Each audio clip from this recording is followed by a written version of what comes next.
Welcome into 49ers Access. My name is Sterling Bennett. And did you honestly believe we can go one day without talking about Brandon Aiyuk? Did you actually think you were going to get to enjoy your weekend to watch Niners play the Raiders tonight and not even think about Brandon Aiyuk? Well, if you did, you are wildly wrong because as always, every single day there's a new report and rumor resurfacing or surfacing for the first time regarding Brandon Aiyuk. And yesterday in the evening and this morning, we got two very juicy, very plump rumors and reports from pretty verified sources regarding Brandon Aiyuk's future in San Francisco. If you could, hit that like button and please subscribe. And now let's jump into the latest news and updates regarding Brandon Aiyuk. I'm sure, like yourself, Fluffy Ninja in the comments saying, hey, like yourself, Fluffy, like you listening on the podcast platforms as well. You're tired. You're exhausted. You are so over discussing Brandon Aiyuk. You are impatiently waiting for this saga, this charade to end. Either sign a contract or trade him away. That's where you're at with Brandon Aiyuk. That's where I'm at with Brandon Aiyuk. Can we just put this thing to rest? Put this puppy down, if you will, if you want to get morbid. But as every day that goes by, there's a new fold, a new twist and turn, and a very windy road that has been the Brandon Aiyuk saga. And yesterday, a road that we thought was closed has seemingly reopened. Yesterday on KMBR, Tolbert and Copes, Mike Silver of the San Francisco Chronicle reported and stated that to his understanding, every avenue is open. Everything is on the table, and that includes this quote, him saying, "I would not rule out the Washington Commanders as a potential trade partner with the San Francisco 49ers. Now, we know it's been long rumored and honestly out of Aiyuk's mouth himself that he would like to play with the Washington Commanders. Him and Jayden Daniel are former teammates at Arizona State, and they're good buddies still. He went on a podcast with Ryan Clark and said, I want to play for the Washington Commanders if I'm not going to be in San Francisco. But again, that avenue felt like it was closed, door was shut, window was just locked tight. But apparently it's back open. We've been living in this limbo of, will Aiyuk be a San Francisco 49er or will he be a Pittsburgh Steeler? Now it feels like we're in limbo again, although there's more paths to take of, will you be a Niner? Will you be a Steeler? Or could the Washington Commanders make a deal with the Niners and be the third out, be the third avenue for Brandon Aiyuk? We don't know exactly what the Commanders have offered San Francisco, or even if they have offered San Francisco anything. We do know that in April, during the draft process, the Commanders in San Francisco did have conversations, but don't really know exactly what came out of them. We're not sure if Washington wasn't willing to move a receiver or didn't want to move a first-round pick. We have no idea. But we now know as of today, this morning, Ari, I think it's My Roth of My Sports Update, one of the biggest aggregators in the community, now trying to climb the ranks in the NFL and working with Trey Wingo. The 33rd now has his own podcast. He's much more tuned in than, let's say, a random Pittsburgh Steelers account, the Blitzburg, or the other people that are Pretty Ricky, right? He's much more in the know than Pretty Ricky, maybe the dog that this will continually not stop barking on Twitter. But he reported this morning that he had heard San Francisco had called the Washington Commanders a couple weeks ago, and the Niners reportedly asked for wide receiver Terry McLaurin or a first-round pick. And Adam Peters, having worked in San Francisco, said no. Which, in itself, if you're the Niners and you've been looking for either another receiver in return for Aiyuk, we've heard ample times that they've been looking to scour the trade market for a third team, hoping to take those picks they get for Aiyuk and maneuver them elsewhere or move them elsewhere for another receiver. Niners fans wanted Devontae Adams. That really wasn't going to happen, but there were smaller receivers out there. Cortland Sutton was a rumor for a long time, who I had heard, but nothing really came from those talks. And now we're here, where the Commanders still don't seem like they want to move off of McLaurin, nor do they want to move a first-round pick, which makes sense. Why would you want to trade a first-round pick for a receiver? In Brandon Aiyuk, you have to pay a massive contract to. Then you're paying Terry McLaurin and Brandon Aiyuk massive contracts. And the Commanders, if we're being truthful here, and I would like to think this is their motto of like, we're rebuilding. Yes, we think we have the quarterback of the future in Jayden Daniels. We know Aiyuk and him are friends, but we want to build around him with a young core. And hopefully in year 3, that's when we go to contend. Hopefully Dak Prescott's gone in 1 year in Dallas. Hopefully the Giants are still a mess with Daniel Jones at quarterback. And you're kind of banking on the only competitive team in the division besides the Commanders at that point in 3 years' time being the Philadelphia Eagles. But let's say they have a down year here or there. Who knows what that team looks like? The Commanders are not really in the need to acquire Brandon Aiyuk, albeit it's a great story, and I'm sure at their asking price they would. And I would assume if it was a second-round pick or a third-round pick, they would do it. I'm sure if the offer on the table from the Steelers, what is a reported second and third-round picks or a combination of many of those, was the same deal from Washington or to Washington, they would accept that. But San Francisco is greedy. San Francisco, again, has no reason to want to trade Brandon Aiyuk. They have no reason to even think of trading him unless a team offers them a offer you can't refuse, the Godfather offer, right? And no team has offered that. And the trade packages that we know they would have accepted were ones from the Cleveland Browns that had Amari Cooper and a second-round pick and I think a fifth-round pick. That's an offer that, okay, if you have to trade Brandon Aiyuk, you'll take that. That's a fine offer to supplant you this year and give you more to build with in the years to come. And the other offer was, I believe, from the Patriots, where it was Aiyuk gets his $32 million a year from New England, and they get Kendrick Bourne and a handful of draft picks. Don't love that package as much as the Browns one, but there are deals out there San Francisco is willing to accept. The issue is there's no other team out there willing to offer San Francisco what they want, which is a wide receiver along the lines of Brandon Aiyuk's tier or play style, which would be Terry McLaurin. Don't forget, Terry McLaurin, albeit is 28 years old to Aiyuk's 26 years old, you go to Terry McLaurin's averages per year. He plays 16 games a year, doesn't miss any games, is never really injured.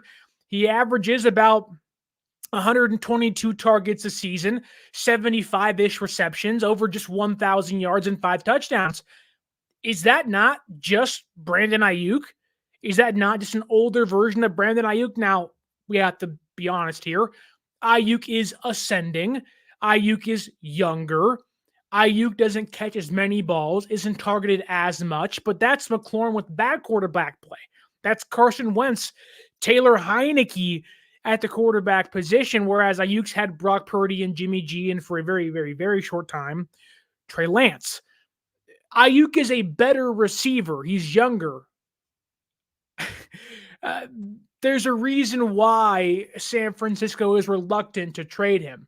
There's also a reason as to why the Commanders are reluctant to trade McLaurin and get Aiyuk in the building for a first-round pick. Don't forget, the Commanders are not supposed to be good this year. The Commanders are rebuilding. That first-round pick is likely going to be a top 10 pick. Now, that sounds great for San Francisco, a top 10 pick again. Wow, what can you get for that? Probably a right tackle. Maybe an edge rusher. Knowing San Francisco, it's probably an edge rusher. But the way these two teams are set up, it doesn't feel like that, despite maybe not ruling out Washington, a trade can actually occur. Unless, again, San Francisco is willing to take an offer far less than the asking price. But for hypotheticals, let's say Washington is willing to trade Terry McLaurin to San Francisco. I would also assume that that deal isn't just McLaurin for Ayuk 1-for-1. I'm going to assume it's McLaurin and picks for Ayuk, knowing he's younger, knowing he's ascending, knowing that, well, yes, for Washington, is it worth paying Ayuk a 4-year? I don't know what the money comes out to, but $30 million per year contract, a 4-year, deal where you're paying him much, much more than Terry McLaurin's entire contract.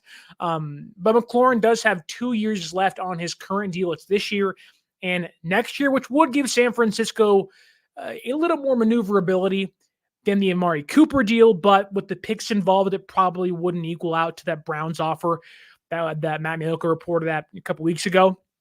But McLaurin's on the books this year and next year, has a 33.9 dead cap this year and a $24 million cap hit this year. So not really incentivizing for the Commanders to move off of him. Then next year's contract is an $11 million dead cap hit and a 23.6 cap hit. So next year would be a much, much better opportunity for both team. It just feels like that. Well, yes, Fish and Chips asks here, what table is this, Sterling? And I think that when you're talking about Brandon Aiyuk sitting on one side and San Francisco sitting on the other, we can go back and forth all day as to what's likely. I still want to know what Aiyuk truly wants. I'm sure San Francisco wants to know what Aiyuk truly wants. Is it $30 million a year? Because if that's it, why was he willing to accept the Steelers' offer that Albert Breer said was less than $28 million? Maybe taxes play a factor in that. But if you're the Niners, it almost feels like they really can't gauge what Aiyuk is wanting, and vice versa. It's, for Aiyuk, it's like, I want this, but it's not clearly stated. And honestly, without being involved in those conversations and knowing exactly what's going on, it's almost like no one really knows. And sometimes it feels like Aiyuk and San Francisco don't know either. And that's why it's so frustrating. And there was a report today, I'm not sure by who it was, so forgive me. They were like, I would expect San Francisco to want to trade Aiyuk before the cutdown day, which is in 4 days, I believe. No, the Aiyuk hard deadline is before week 1. Ayuk's going to be on the roster. Aiyuk's roster spot is not pivotal enough. It's not important enough to, we got to make sure we save Danny Gray's job or make sure we keep Ronnie Bell's job. They can easily put him on the PUP list, keep him on there for a handful of weeks, and doesn't cost him a thing. So his roster spot truly isn't, detrimental to the outcome of the entire year. But that's what brings me to my next point of, okay, do I think San Francisco is going to trade Brandon Aiyuk? I don't. I know it's messy. I know it's kind of dirty and nasty, disgusting. It's been tumultuous. This has been the most arduous contract negotiation San Francisco has been involved in. And it feels like there's no end in sight. It feels like this is going to keep happening for weeks and weeks and weeks and weeks. And before you know it, it's the trade deadline day, and we're like, when is Aiyuk going to suit up? Nobody knows what's happening. I don't know. You don't know. Mike Garafolo may know, but doesn't really actually know. Schefter may know. Or Rappaport may know. Sometimes it feels like Kyle Shanahan doesn't even know. Because every single time he talks, it's, guys, sorry to say, no new reports coming out, nothing new. And I would like to know, how long can you continue to have nothing new to say before one of them just wants to wash their hands of this? Because Aiyuk wants to get paid, sure, that makes sense. Go get your money, man. Cool. San Francisco wants their star receiver on the field. But it feels like things are stuck in the mud. but it's not like they're stuck in the mud to a point they can't get out. This thing can be done tomorrow. But I wrote an article yesterday about who could in-house replace Brandon Aiyuk. And because I don't think he's going to get traded. I don't think unless there is just this ball of fire, bull in a china shop, kind of remark he makes, or they're at the table negotiating, and he's like, I'm done, and he blows up and he's out of there. That's the only thing I can think of that would cost Aiyuk an opportunity to stay in San Francisco. But I think he does want to stay. I truly believe Aiyuk wants to be here, but it's just playing a stupid game to get to the outcome you want to be in. But I was looking at the roster San Francisco has. I don't think there is a true replacement for Aiyuk, but in my opinion, not thinking a trade is actually going to happen, not thinking Aiyuk will be playing elsewhere next year, whether it's a fifth-year option, whether it's, he's sitting out, I think he'll be in San Francisco. But let's play the hypothetical game. Okay. Let's say nothing Washington gives you is worth it. No McLaurin, no first-round pick. Let's say the Pittsburgh Steelers offer just ain't cutting it for you. Who in-house can replace Brandon Aiyuk? Who can take his spot in the meantime? Well, the assumption would be the first-round pick, Ricky Pearsall. That's why he's here. Or not exactly why he's here, but that's the obvious answer. The expectation would be the guy you just used the 31st overall pick on, that many people would say was a mistake, or many people would say a receiver. Seriously? You could have had a tackle, could have had a safety, could have had, an edge rusher, and you went with the receiver. Okay, well, that's the first guy in line to replace Aiyuk if he's holding out. Well, we've learned something new about Ricky Pearsall's health, and I don't think it's going to be this long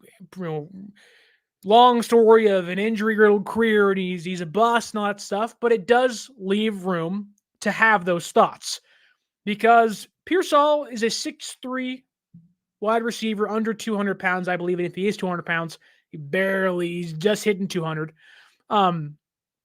He's a small guy, and he plays primarily the slot corner wide receiver position.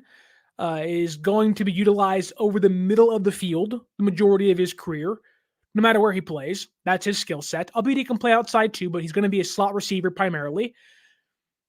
We've learned that he has a reoccurring shoulder injury, and San Francisco knew about it before the draft. And in itself, that's not concerning. There are plenty of players that come in that are nicked up and they're broken and they're bruised. And they're fine for the next decade plus in the NFL.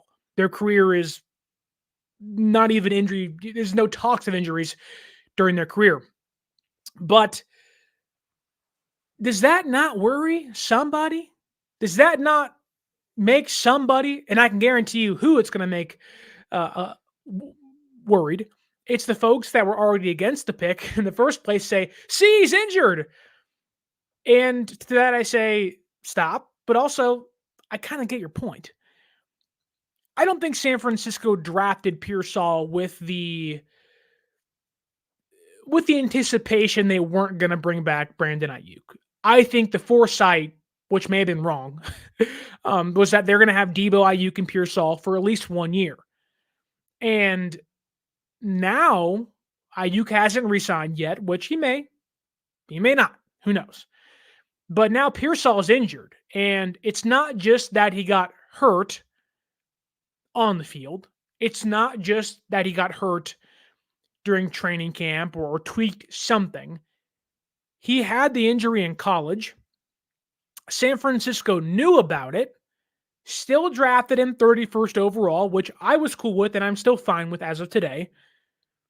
But then he re-injured it off the field. Now, it's not like he cut his finger in the kitchen and he had to get stitches a la Jeremy Affeldt for the Giants a handful of years ago, nearly a decade ago.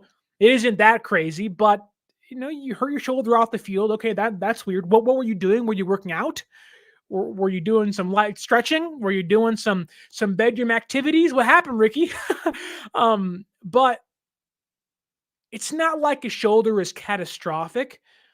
It's not like Deebo Samuel, for example, who has had a handful of shoulder injuries, collarbone injuries, where the way he plays warrants needing your shoulder, warrants needing you to lower your helmet and get your hands dirty and, you know, lay some wood on somebody and fight for the extra 5 yards or whatnot.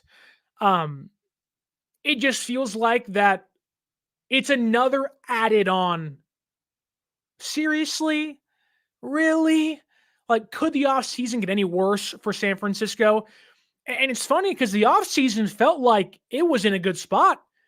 It had a pretty nice draft class. There was no thought of Aiyuk holding out this long. The hope was that, okay, a couple months, Aiyuk is signed. Yeah, Pearsall, he'll be healthy. But now you learn that, okay, you've drafted a guy that has a history of shoulder injuries. You drafted a guy that Herm Edwards, his former head coach, said you kind of got to save from himself because he'll play out there all the time with injuries and he'll work through practice and kind of not tell anybody, which is the mentality you want to have and it fits San Francisco's culture. But kind of like Christian McCaffrey, I'm not comparing Pearsall to McCaffrey at all, but the mentality is similar. Oh, it's only a nick. It's only a bruise. Oh, yeah, I'm fine, coach. And all of a sudden it's like, hey, my shoulder's torn off the bone, kind of thing. And it's not to say that Pearsall is going to be injured forever or not going to play week one. They're slow playing it for a reason to hope to have him out there against the Jets in the off chance Aiyuk isn't out there week one as well.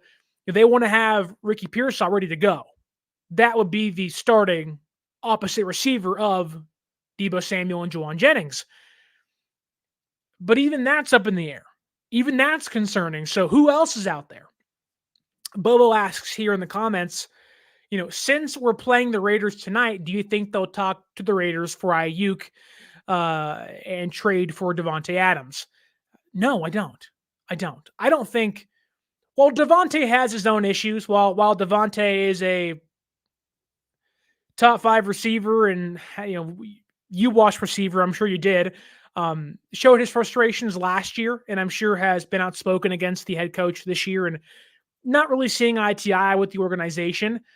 I think once week one comes and once the quarterbacks get settled in, it's not Jimmy Garoppolo there. Minshew, for lack of talent he possesses, can actually hit a receiver that's wide open on the sideline. But no, I don't. If Davante Adams was on the table and it was Aiyuk and a 3rd-round pick for Davante, I think San Francisco would say yes in a heartbeat. But the Raiders wouldn't. If the Niners were willing to accept an offer of Amari Cooper, a 2nd-round pick, and a 5th-round pick for Brandon Aiyuk, you think they wouldn't take Davante Adams in the snap of a finger? They would do it right now if that was the case. Maybe there's a phone call. Maybe there's a, let's just test the waters. But there's been no indication the Raiders are even thinking of trading Davante Adams. And it would be foolish. They're in a year where they're not really going to be competitive, but Antonio Pierce's first year as a head coach, beat the Chiefs last year. They have every reason to ride that contract out for at least one more year. I get there's money involved and that complicates things. If you're the Niners, why would you not just want to re-sign Aiyuk instead of trading for Davante Adams? Now, if Aiyuk says, I don't want to play here, that's a different conversation. But moving back to the Ricky Pearsall conversation about a shoulder injury, that's concerning. While the Niners don't have a history under Kyle Shanahan and John Lynch of drafting injured players, there's been another 1st-round pick that was here, and albeit needed his knee more than Pearsall needs his shoulder. That was Javon Kinlaw, who they knew had knee injuries in college. They knew had knee issues at South Carolina. And they said, you know what? We're going to take a bet. we are going to gamble on Kinlaw getting his body right, being healthy, and eventually replacing DeForest Buckner. That didn't work out at all. That was a bust. Didn't work out. And it's not to say that's the same fate or future for Ricky Pearsall. It's just to say that San Francisco has gone down this road before and it's not worked out. That San Francisco has taken a risk on a player that has had injuries in the past, albeit Kinlaw's far worse than Pearsall's are and have been. And they've hoped it worked out. It didn't work out. So with that said, if Aiyuk's not going to play against the Jets week 1 and this thing is not resolved by cut down day, which is in 4 days, I believe, then there's week 1 against the Jets on the 9th, I think. So there's like 17 days before week 1 against the Jets. If he's not ready to go by then, okay, then Pearsall's not ready to go, hypothetically.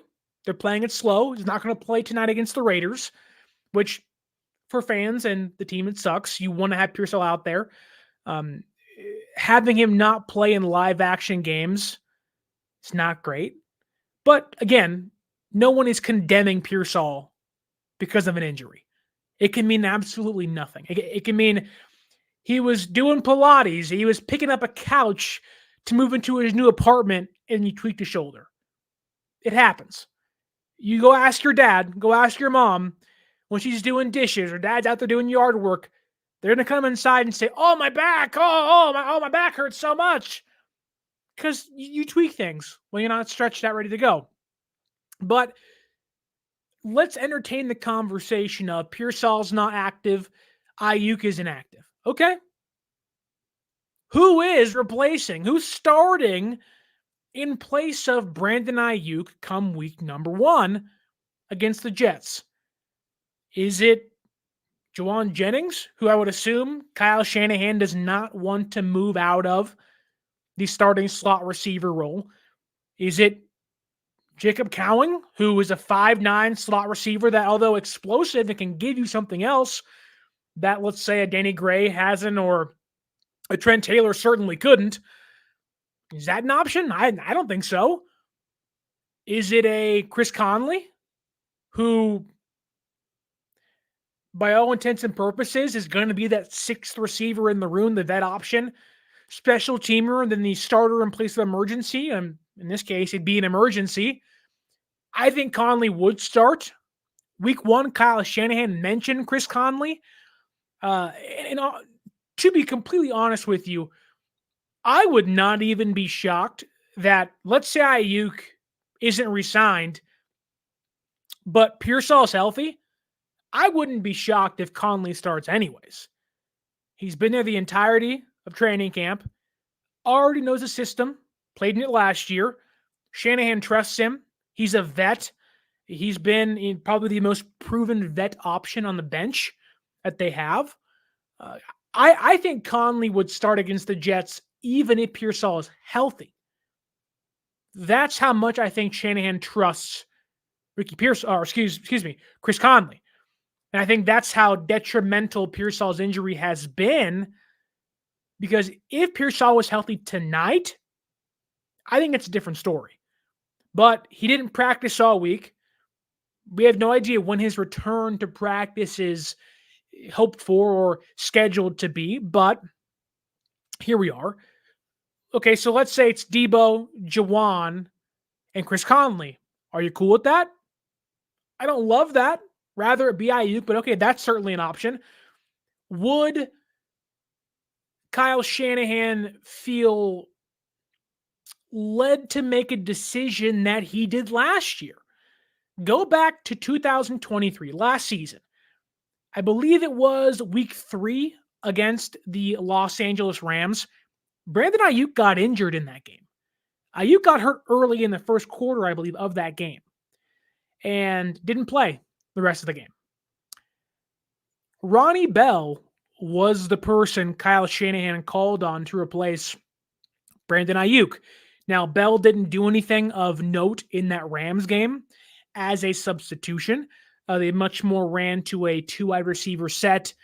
Kittle was more involved. It was a heavy Christian McCaffrey day, but the offense kind of sputtered up until, about the second to last drive of that game. They needed that last drive to win the game. Then Aiyuk didn't play against the Giants in week 4. Ronnie Bell played the majority of that game and caught his first career touchdown pass. Now Bell went on to fumble a couple punts, got benched, and now is kind of on the bubble, the roster bubble this year.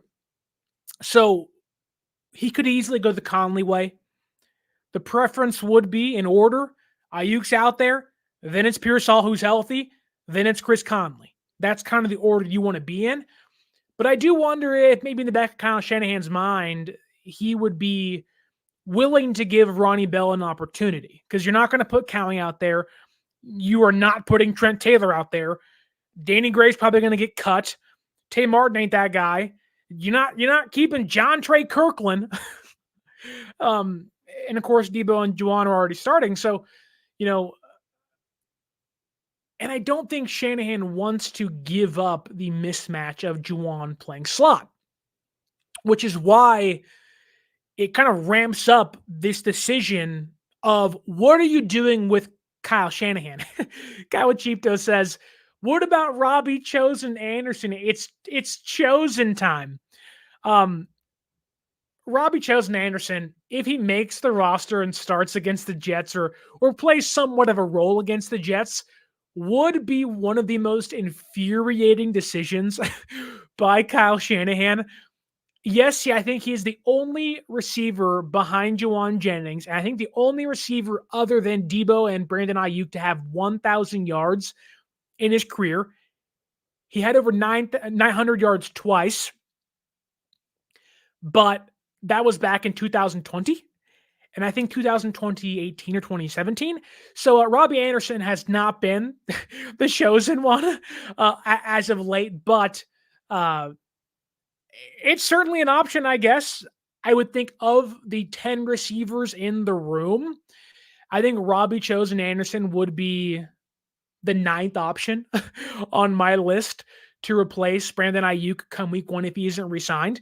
But, and yes, I think Jordan Mason is back tonight, Papa J. I'm not sure if he's playing, but I do know that Garendo and Mitchell came back to practice. I'm sure Mason will be back in some form or fashion, but if he's not,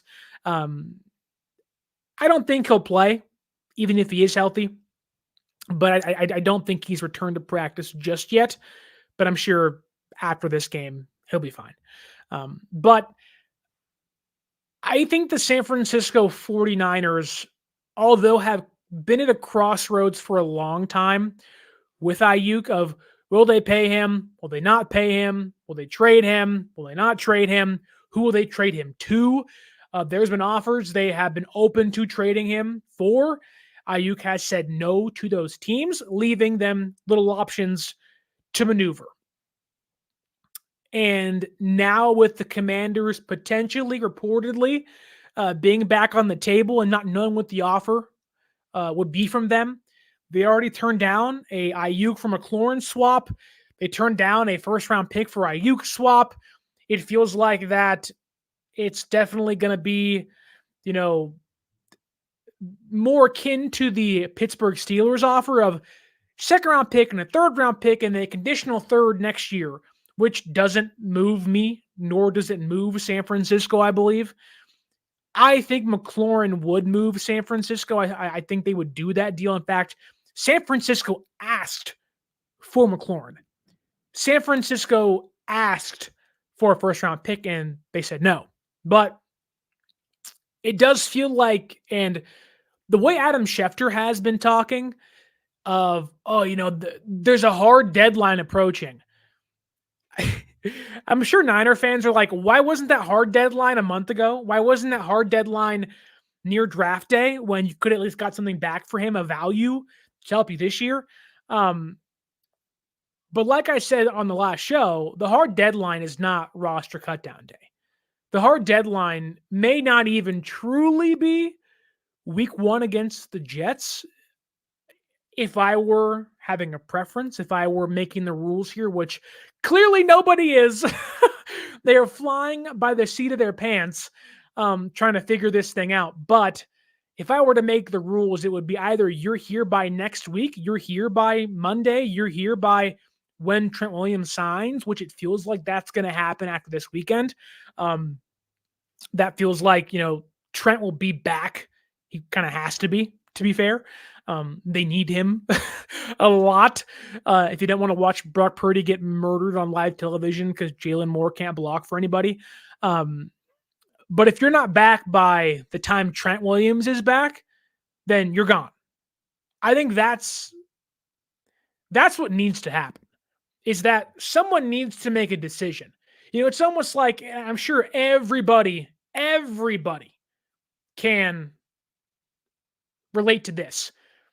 You're with your girlfriend, you're with your boyfriend, you're with your spouse. They ask you, hey, honey, where do you want to go get dinner? And then it turns into this like 3-hour long discussion, debate where no one's actually talking, no one can decide. And the only places you've named are Taco Bell, which is like delicious, mind you, but no one really wants to go to Taco Bell on a Friday night. You want to go out, you want to have fun. Or they name freaking, I don't know, some place on Rodeo Drive. You're like, I'm not spending $300 for a tomahawk steak and some guy to go, wow, super wow over it like Salt Bay would. You got to find somewhere in the middle, and no one can decide to just go to the freaking Texas Roadhouse to have some great biscuits and bread and steak. It's just like this is where they're stuck at, where nobody wants to make a decision. Nobody actually wants to, give a hard set deadline. Nobody truly wants to just say, look, enough's enough. For the love of God, just choose something. It's extremely frustrating. It's so frustrating to a point that I don't agree with this, but Niner fans have kind of turned on Brandon Aiyuk. Fish and Chips says here, BA has pissed off too many. And, throwing money at a problem usually fixes it. Your girlfriend's hungry, your wife's hungry. Okay, honey, I'll go get you some food. It makes her happy. It fixes the issue. I don't want to akin Brandon Aiyuk's contractual desires and wants to that of a hungry woman, but that's kind of what it's like, where he just wants to get satisfied, and you're like, here, honey, here's a Snickers. You're not you when you're hungry. And honestly, you're just begging someone to give Aiyuk his Snickers. Or you're begging someone to give San Francisco their Snickers. That way they can actually make a trade. And here's the thing, is that you have to wonder, yes, Aiyuk wants to get paid, and he's likely not going to accept the deal. Or excuse me, he's likely not going to accept the trade elsewhere without getting paid. But you have to wonder that the Steelers will pay him. Will the Commanders actually pay him? We don't know that. We have no idea. There have been very little reports on what the Commanders would even be open to. And if there have been, they're under the radar.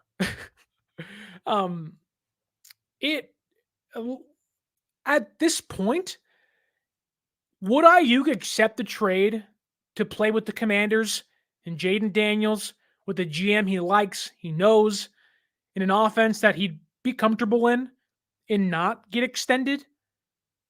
Because if the money is the biggest deal, if that is the biggest bargaining tool they're negotiating over, well, money's easy to fix. Money is extremely easy to fix here. Just call Jed and say, Jed, guarantees, rack them up, back up the Brink truck. And yes, Kawachipto, I do want to satisfy Brandon Aiyuk, but I also want to satisfy San Francisco, and in return, hopefully, satisfying the franchise and the fan base with a championship. John Nevels says here, John, good to see you again. I've gone on several videos saying BA will be a Niner. I'm with you there, John. I think BA is going to be a Niner. I've said this, I feel like, for months and months and months. It's exhausting. You don't get this far in a relationship just to give up. You don't not trade him during the draft to then trade him in August. You don't continue to have face-to-face meetings with Brandon Aiyuk if you don't truly want him back. Aiyuk would not continue to have these negotiations unless he truly wanted out. You don't come to the table and play the game unless you're truly willing to be a winner at the end of it. It's frustrating because you can clearly see that both these people want to be together. If Aiyuk truly wanted out, let's say he wanted to go to Washington. Let's say Washington offered a second, third, and fourth round pick, or let's say they gave San Francisco something more than Pittsburgh was going to offer him. Aiyuk would accept the deal to Washington. He would, just like Pittsburgh. And the way I'm reading this is that San Francisco played the market, played Aiyuk, said, go out there, test the water, see what you can get out there, see the contracts you can get from other teams. He did that. I believe San Francisco offered a very similar contract to Pittsburgh. Then Aiyuk said, not enough. That probably frustrated them. That's why reportedly he has not been there the last 2 days. And that's why things have been a little testy as of recent. But in order for him to get ready to go for week 1, it's got to happen now. Which is why I'm saying, if I was Niners, set a hard deadline. You have to set a hard deadline. That's what they have not been willing to do. I get it, not doing it with Bosa. I get they didn't expect things to get this far, but you have to be willing to draw a line in the sand. And San Francisco hasn't done that. And I think what Tony's getting at here, albeit, not exactly. Tony says here that Herm Edwards was just on ESPN, NFL Live, and he said Brandon Aiyuk was staying in San Francisco, which Edwards is his former coach, ASU guy. He knows BA, which is why I believe Aiyuk wants to be in San Francisco. He wants to stay here. I don't think, yes, he would accept deals to Washington and to Pittsburgh. I don't think he actually wants to leave the Bay, where reportedly he bought a house. He lives here. He lives in the Bay Area. Why would you want to uproot your family from the Bay, California, the weather, albeit the taxes, to Pittsburgh, Pennsylvania, cold, where Aiyuk has never been? He went to college in Arizona, plays in the NFL in San Francisco. Why would you want to go to Pittsburgh? You didn't want to go to Cleveland, maybe for a variety of reasons. I have no idea. But you won't go to Cleveland. You won't go to New England, but you'll play in Pittsburgh. Is it a Mike Tomlin thing? I love Mike Tomlin. He's a heck of a head coach. But there's hard to find a defining factor into why get Pittsburgh. Washington makes sense. You like the quarterback, you like the GM, you're friends, there's relationships there. That makes sense to me. But Pittsburgh? Interesting. We have some comments here, if I can find them. Sacred Intuition says they don't have a player they can offer. Do they know? And that's the thing, is that through all the trade partners Aiyuk has been willing to go to, like the Commanders, like the Steelers, they don't have anything San Francisco wants, or if they have something San Francisco has requested, those teams have denied that request, which makes sense. If you're the Pittsburgh Steelers, you have crappy quarterback play. You want to build around those quarterbacks, whether it is Fields or Wilson, but they're on one-year deals. You're not acquiring Aiyuk to then dismantle the rest of your offense. you're getting Brandon Aiyuk to then in 1 year's time, hopefully build on the next quarterback you bring in to make you more competitive now to lure other quarterbacks to you. Oh, look at Aiyuk and Pickens and Najee Harris and Jalen Warren and Pat Fryermuth and our young offensive line. We can protect you and you have the weapons. That's what Pittsburgh's doing. They're not going to trade Pickens or Fryermuth or TJ Watt, as Jason McIntyre might say they should do, or Minka Fitzpatrick to then be like, who wants to play in Pittsburgh? Nobody wants to play in Pittsburgh. And they're a good defense. I think they are the most expensive defense in football. But if you're an offensive player, yeah, they have to prove that you should go play for them. John Nevels asks here, and this was the main reason we did the show today. John Nevels asks, would they be willing, being the Commanders, to give up Terry McLaurin and some picks? Would you make that trade? It's not about me, John. It's about San Francisco. And yes, I think if the Niners got to a point where they felt they could not reach a deal with Brandon Aiyuk, they would love to make a trade with the Commanders and ship Aiyuk to where he wants to be, make him happy, give him his boy Jayden Daniels, give him his GM Adam Peters. They would take Terry McLaurin and some picks in a heartbeat. In fact, they reportedly asked for Terry McLaurin, and I would assume some picks, but primarily Terry McLaurin, and the Commanders said no. McLaurin is a little older, but it's going to be a lot cheaper. There's an out in his contract after this year, lower cap hit next year, lower dead cap next year, and he'd fit in. He's healthy, never injured. Like he's essentially Brandon Aiyuk of the Washington Commanders. But they don't want to move McLaurin. Because just like Pittsburgh, young quarterback, you want to give him weapons. In 3 years' time, McLaurin's probably not going to be there. And if he is, a cheaper deal. At that point, he's 28 years old, 29 years old.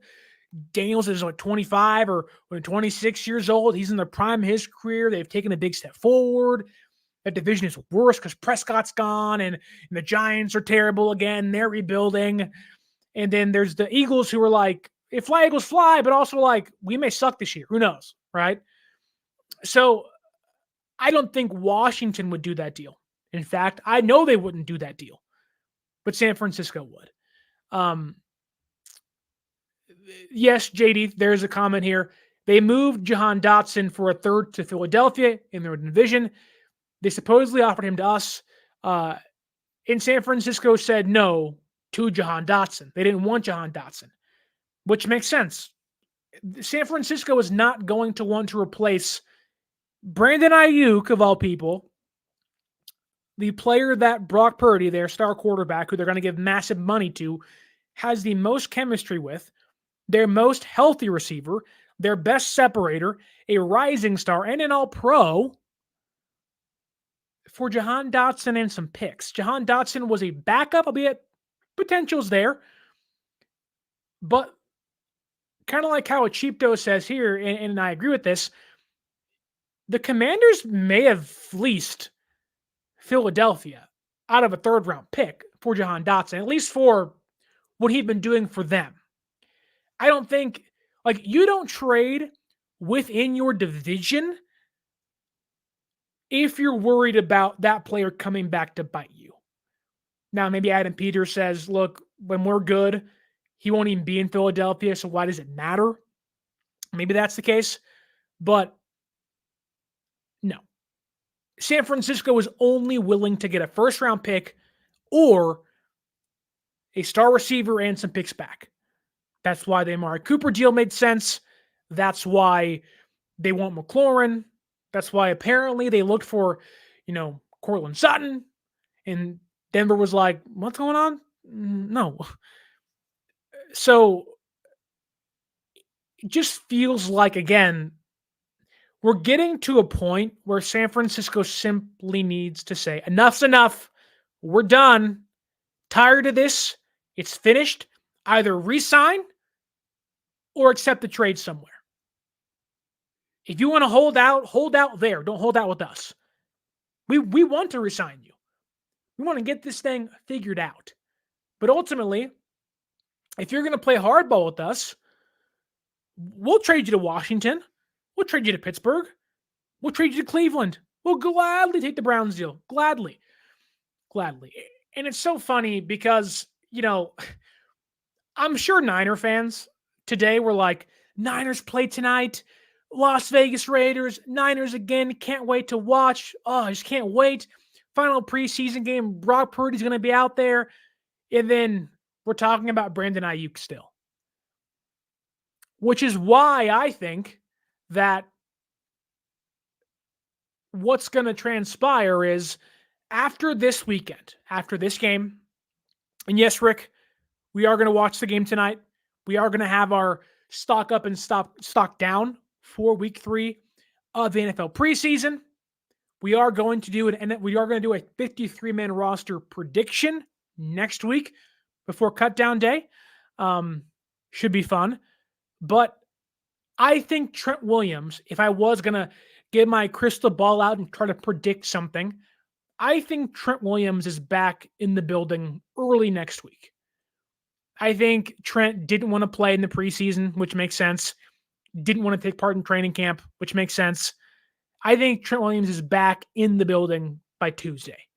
And if he's not, get him back in the building by Wednesday. I think the Trent thing figures itself out. Even Kyle Shanahan said, they've been talking a lot and things are in a good place with them. But Aiyuk situation, it kind of feels like you want to give him a big smack on the side of the head. Obviously you can't. That's assault. Don't do that. But you want someone to be like, can you wake up? Can you the season's in 16, 17 days, buddy. You want to play or not? And this goes back to, see if I can find the comment here. I think it may have been my fish and chips. Maybe I'm wrong. Here we go. BA won't be game fit till or when he returns. It won't happen week 1. And that's why he has to get in the building soon. Because Nick Bosa wasn't fit against the Pittsburgh Steelers. I think Nick Bosa didn't get his first sack of the year until week 4 against the Giants, and that was a gimme sack where nobody blocked him. You don't want that same thing for a receiver. The injury risk increases for a guy who's never been hurt. Usually, karma is like, you want to hold out? Here's an injury. Those things happen all the time. He's got to get in that building. If he's in that building by Monday, he has 2 weeks to get in the offense. He's already in meetings to get in the offense, get his timing right, get his body right, practice against the defense, and make himself better. Ramp up for the actual season. And even if you are in a limited role, at least you're almost there. Whereas Bosa was Thursday before against Steelers, okay, now a sign. It was, oh, great, Bosa's back, but it was like you didn't do jack squat for 4 weeks. And ultimately, as the season progressed, he got better and better and better, which showed on tape and on film and in the box score. And I think Aiyuk would do the same thing, but San Francisco, coming off of a Super Bowl loss, coming into a Super Bowl or bust season, simply can't wait around, simply can't hope for things to clear up. They can't fight through the BS. When I think of the way the Aiyuk situation has gone, it's a pretty bad movie, albeit it's more schlocky than not. But I grew up watching Jurassic Park 3. And in that movie, they got to put their hands in dinosaur dookie and sift through it and find, I think it's like the radio. That's what it's like trying to find the end of the tunnel. You're walking through absolute crap, if you will, trying to find the key to unlocking the Aiyuk extension of the perfect offer that matches what both people want. That's what this has been like. And again, after losing in the Super Bowl, being in a must-win season, The last thing you can afford to do is wait, not give a hard deadline and hope this thing works out. No, you need it to work out. You need him there week 1. You have the Jets in the Rams. You got to win both those games. Like, if you look at the Niners' schedule this year, it is tough late in the year. It's not the hardest schedule, but it's not great. Not great at all. So I can find it here. They have the Jets week 1, the Vikings week 2, the Rams week 3, the Patriots week 4, the Cardinals, I think, week 5. Then Seattle week 6. I mean, on paper, you should win 6 games in a row. You should at least be 5-1, but the most important games in that stretch are easily Vikings, Rams, Cardinals, and Seattle. What you can't afford to do is lose against the Jets, squeak by against the Vikings on the road, then go back on the road to Levi South, which is a home game essentially, but then play a Rams team that'll have what seems like their entire starting offensive line back. They're young. They want to uppercut you into eternity, into oblivion. You can't lose that game either. Yeah, the Patriots game should be easy. You're back at home, the Cardinals game, but don't take the Cardinals lightly. The Cardinals aren't a great team. No, but Marvin Harrison's back. Kyler Murray's back. And Kyler Murray has given San Francisco fits a lot of the time. So you have to start the year off hot. You'd prefer to win against the Jets, the Vikings, and the Rams, and the Patriots, be 4-0. And if you're going to have an off day, have it be against the Cardinals so you can have a get-right game against Seattle, Thursday Night Football in Seattle on a short week. You get right, then you can go play Kansas City off a long week with 10 days rest. Like, you cannot afford to play, patty cake and say, I hope this thing works out. Right, Kyle? Right, John? That meme of, I think it's Pedro Pascal and Nicolas Cage, where they're in the car and Pedro's like, just looking at Nick Cage, and you're like, yes, puppy dog eyes, she's having a great time. That can't be John and Kyle right here. That has to be, we got to get motivated to get this thing done. And John Lynch continues to say, oh, we have urgency and urgency and urgency to get this deal done. Well, in my dictionary, urgency usually means in a matter of days, in a matter of minutes and seconds. In John Lynch's book, urgency apparently means months, weeks. I mean, it feels like a freaking year at this point, man. Like you've had 6 months to get this thing figured out. 6 months to re-sign Brandon Aiyuk. And I get you want to play the long game and let's work his deal down. Let's get him for cheaper. You want a penny pinch? Fine, I get that. But you can't afford to do that anymore. I'm not saying give him $35 million. I'm not saying fork over whatever he wants. But just make a decision. You want to keep him? You're going to trade him. And now it feels like you have another option where maybe the Commanders are out there. Maybe they'll give you a handful of picks. And it's funny enough, CBS Sports detailed 3 trade offers involving the Washington Commanders and Brandon Aiyuk. And one of them was, I think it was a second-round pick, Dynamic Brown, and like a 5th-round pick. That may be a deal they have to take now. And I wouldn't want to do that. Although Brown's a nice young player and has upside, I wouldn't want to do that for Brandon Aiyuk. But it's getting to a point where we are getting to not desperation, but to a point of just make a decision. You want to keep him? Great, pay him. You want to trade him? Great, trade him. Rip the Band-Aid off or go in the cupboard, get some Neosporin, and start the healing process. We are at the point of you got to figure this thing out, guys. And it's, there's players like CeeDee Lamb on the market still that want to get paid. T. Higgins wants to get paid. And I don't think the Bengals, and they obviously weren't even really entertaining Higgins and his contract negotiations. They said, franchise tag done. You're playing on it. Sorry. I almost wish San Francisco would be a little more cutthroat. I get they're a player front office. I get, they want to show the roster in the locker room, hey, we're with you, we're all one. It's kumbaya, the vibes are great, they're high. But I almost wish they were a little more cutthroat.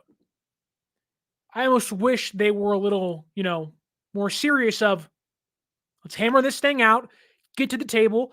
If you want to use an NBA analogy, when the Dallas Mavericks tried to sign DeAndre Jordan from the Clippers like a decade and a half ago now, the Clippers players went to his mansion and locked him in the room and said, nope, you're not leaving. You're going to resign with us. I almost wish Kyle Shanahan and John Lynch and Jed York would lock Brandon Aiyuk and Ryan Williams' agent into a room and say, look, we're not leaving until we get this thing done. And that may cause some frustration. That may ruffle some feathers. But if ruffling some feathers means getting your number one receiver back on the field, means eventually winning a Lombardi trophy, then I don't care. Same thing for Trent Williams, which is much easier negotiation. It's been, this is how I thought it was going to go, of preseason passes, then Trent comes back. But lock that sucker in that room and get this thing done. Tick-tock, John. Tick-tock, Kyle. Tick-tock, BA. I'm tired of your BS, BA. So is the entire fan base. I want you to get paid, but I also want to watch the team win games. I want you to win games in San Francisco. That makes everybody happy. Everybody happy. But again, there's not many options for San Francisco, not many paths to victory. It's re-sign him, trade him for a bargain bin option at the freaking dollar store in the movie box for, I don't know, Piranaconda and Anaconda versus Alligator, which is the exact offer the Steelers are giving you, or go to the Commanders and hope you can get something more. Maybe you can find the sequel to Dude, Where's My Car? And go, oh, there's a couple laughs here or there. And you go, okay, whatever. There's not many offers on the table. And then you can also maybe franchise tag him after this year, tell him to play in the fifth-year option. I think everybody just wants a resolution. They want a solution. And hopefully it's coming very, very soon. Then you also got to hope Ricky Pearsall is healthy. Shoulder injury, not playing tonight, didn't practice all week. Gotta hope if BA's not there, Pearsall will be there come week 1. Because if he's not, it's Chris Conley, it's Ronnie Bell, and God forbid Trent Taylor. God forbid. But thank you so much for watching and listening. JD Durham, Sacred Intuition, Kenny 49ers, Bobo, who else is in here? Rick Diaz, Kawachipto, I hope I'm saying that right still, Fish and Chips, John Nevels, Tony Meredith, Papa J. Thank you guys so much for watching and listening. Fluffy Ninja, I appreciate every single one of you. Hope you're having a wonderful Friday. I'm sure you're going to be tuned in to that Niner Raider game preseason week 3 finale tonight. I know I'll be streaming it illegally because I'm not paying $500 for Sunday ticket. But thank you so much for watching and listening. I want to shout out our sponsor, Sports Spider. If you're tired of going to ESPN and every single website hoping to find the latest Niner news, Sports Spider takes all the latest articles, videos, and podcasts and put them in one place, organizes them by your favorite team just for you. So if you want to find all the latest up-to-date Niner news, go to sportspider.com or hit the description down below. You can also follow us on social media at 49ers_access is the Twitter or X. 49ers.access is the Instagram. And if you kindly want to go to a Niner game this year, you want to watch Niners and Jets at Levi Stadium, week 1, Monday Night Football, and let's say you don't want to pay $1 billion for parking, and you're already shoveling out money for tickets and beer, and if you got kids, you're buying jerseys, you're buying memorabilia, you're buying everything under the sun, I can save you $20 off your purchase. Go to SeatGeek.com, type in promo code 49ers Access. It'll save you $20 off your first purchase. My name is Sterling Bennett, asking you to like, share, subscribe, leave that review, give us a 5-star on the podcasting platforms. And until next time, stay faithful.